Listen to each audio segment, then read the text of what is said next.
Assalamualaikum warahmatullahi wabarakatuh. Bagaimana kabar kalian? Sehat bukan? Jumpa lagi dalam pembelajaran matematika kali ini.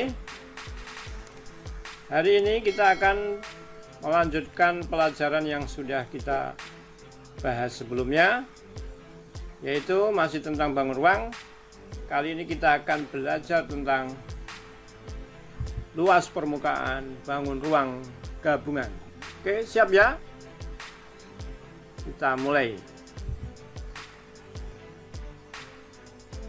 Adapun tujuan pembelajaran kita kali ini adalah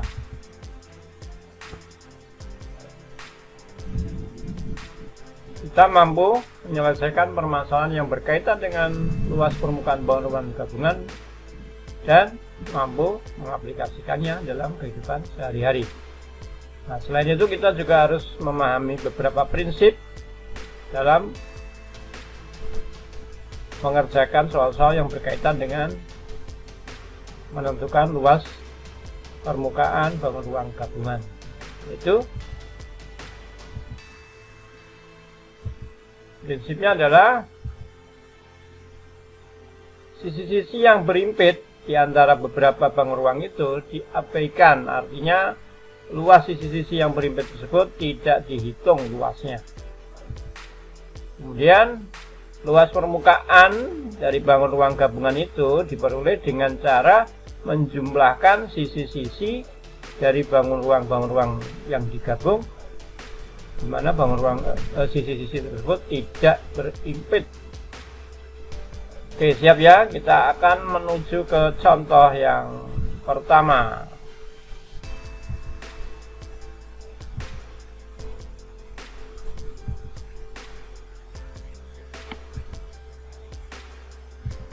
Nah, ini contoh yang pertama, bangun ruang gabungan, ada dua bangun ruang di situ. Bangun ruang apa saja? Kita perhatikan. Nah, yang pertama adalah bangun ruang kerucut.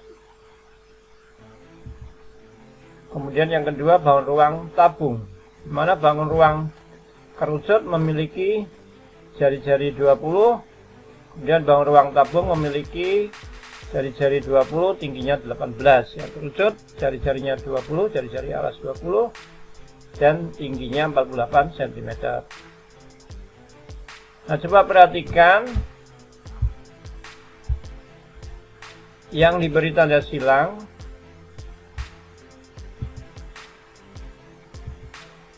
Nah, itu adalah sisi-sisi yang berimpit. Nah, ini tadi berimpit dengan ini, yaitu berimpit di sini.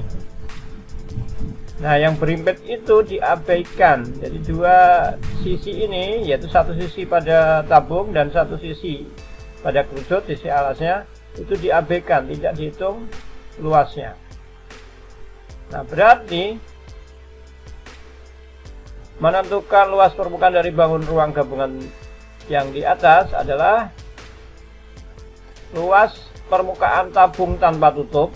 Nah, tanpa tutup, yang ada cuma alas dan selimutnya, ditambah luas permukaan kerucut tanpa alas. Jadi atau luas selimut kerucut saja tanpa alas. Nah, luas permukaan tabung tanpa tutup itu rumusnya adalah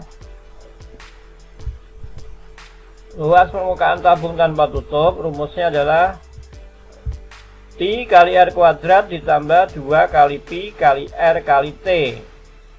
Sedangkan luas permukaan kerucut tanpa alas atau luas selimut kerucut itu adalah Pi kali R kali S, dimana S itu garis pelukis yang ini.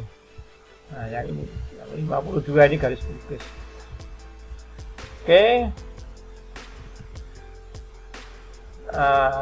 Karena jari-jarinya 20, jari-jari kerucut dan tabung itu 20, maka kita menggunakan 3,14 atau 314 per 100. Kita masukkan, tambah 2 kali Pi kali R kali T, berarti 2 kali 314 per 100 kali 20 kali 18. T nya ini adalah T nya tabung, tambah 314 per 100 kali 20 kali 52, garis lukisnya 52. Ini langsung dihitung aja tanpa kita sederhanakan 100-nya, karena kita akan mengarahkan ke bentuk desimal. Hasilnya seperti ini. Yang sebelah kiri ini 314 kali 20 kali 20 sama dengan 125.600 per 100. Yang tengah 2 kali 314 kali 20 kali 18 adalah 226,80 per 100. Yang sebelah kanan 314 per 100 kali 20 kali 52 berarti 314 kali 20 kali 52 itu adalah 326.560 per 100. Nah, berarti tinggal dijumlahkan pembilangnya. Kita jumlahkan pembilangnya hingga didapatkan pembilangnya adalah 678.240 per 100. Nah, ini kan mudah dijadikan desimal. Per 100 berarti 2 angka di belakang koma, hingga hasil akhirnya adalah 6.782,4 cm persegi. Persegi ya, ini karena luas permukaan itu adalah luas dari sisi-sisi yang menyelubungi bangun ruang gabungan tersebut. Jadi sisi-sisi yang berimpit tidak dihitung. Oke, kita lanjutkan contoh yang kedua.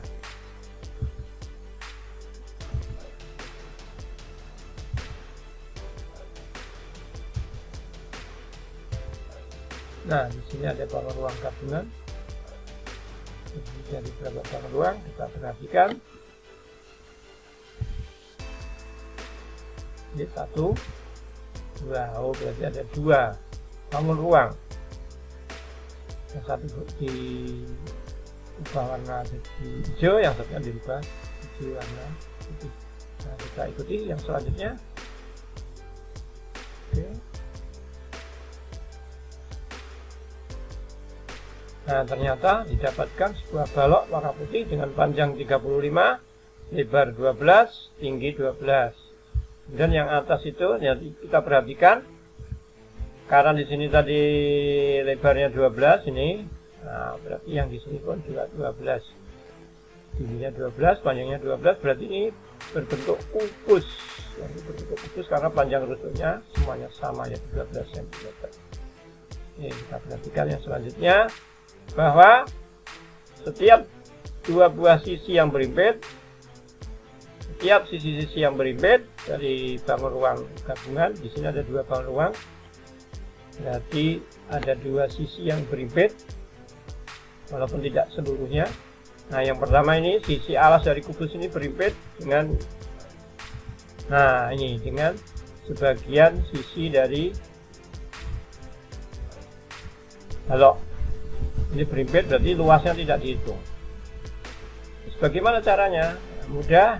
Nah, coba diperhatikan bahwa luas yang ini, nah yang diberi tanda silang ini, itu luasnya sama dengan luas yang disilang ini. Berarti juga sama dengan luas dari tutup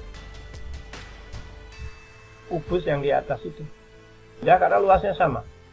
Karena luasnya sama dengan yang semula. Nah, ini yang diabaikan pindah karena luasnya sama. Coba kita ulangi ya. Nah, semula tadi yang berimpit ini kan berimpit berarti diabaikan. Oleh karena ini luasnya sama dengan sisi alas dari kubus ini, sementara sisi alas dari kubus ini sama dengan sisi atasnya atau tutupnya, maka boleh yang diabaikan itu dipindah, luasnya ini diabaikan ke, dipindah ke sisi atas dari kubus tersebut. Nah, karena sama luasnya, berarti sekarang ini bisa kita hitung seluruhnya salah satu sisi dari balok ini. Artinya apa berarti? Luas permukaan dari balok dan kubus yang digabung ini, luas permukaannya adalah luas permukaan kubus tanpa alas dan tutup. Nah, nilainya sama, tanpa alas dan tutup ditambah luas balok seluruhnya. Karena tadi yang dibilang sudah kita pindah. Jadi memindahkan itu syaratnya harus luasnya sama. Kalau luasnya tidak sama, tidak boleh dipindah. Oke, sehingga mencari luas permukaan bangun gabungan ini sama dengan luas permukaan balok ini ditambah luas permukaan dari kubus tanpa alas dan tutup. Nah, kalau luas permukaan kubus tanpa alas dan tutup itu berarti rumusnya adalah, karena tanpa alas dan tutup berarti sisinya hanya 4. Karena semula kubus itu sisinya 6. Karena tanpa alas dan tutup berarti sisinya tinggal 4. Maka luas permukaan kubus tanpa alas dan tutup sama dengan 4 kali A pangkat 2. A itu rusuknya, ditambah luas permukaan balok. Luas permukaan balok adalah 2 kali P kali L tambah P kali T tambah L kali T. Luas permukaan balok adalah 2 kali panjang kali lebar tambah panjang kali tinggi tambah lebar kali tinggi. Oke, kita masukkan angka-angkanya. Rusuk kubus adalah 12, berarti 4 kali 12 kali 12 ditambah 2 kali panjang balok 35 kali lebarnya 12 ditambah panjang kali tinggi, panjangnya 35, tingginya sama dengan lebarnya. Kebetulan di sini sama. 5 kali 12 ditambah lebar kali tinggi 12 kali 12.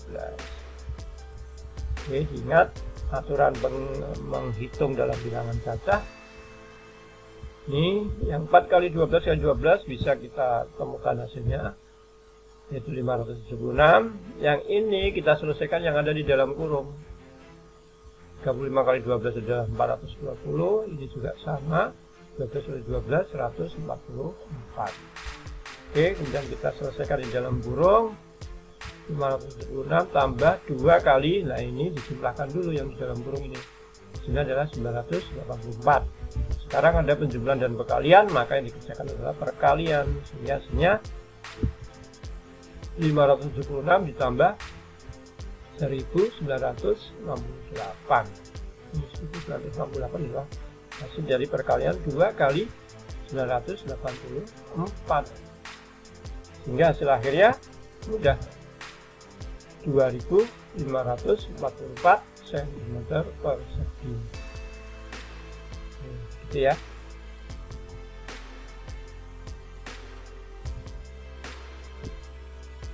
Baik, terima kasih atas perhatian kalian. Semoga yang kita dapatkan bermanfaat.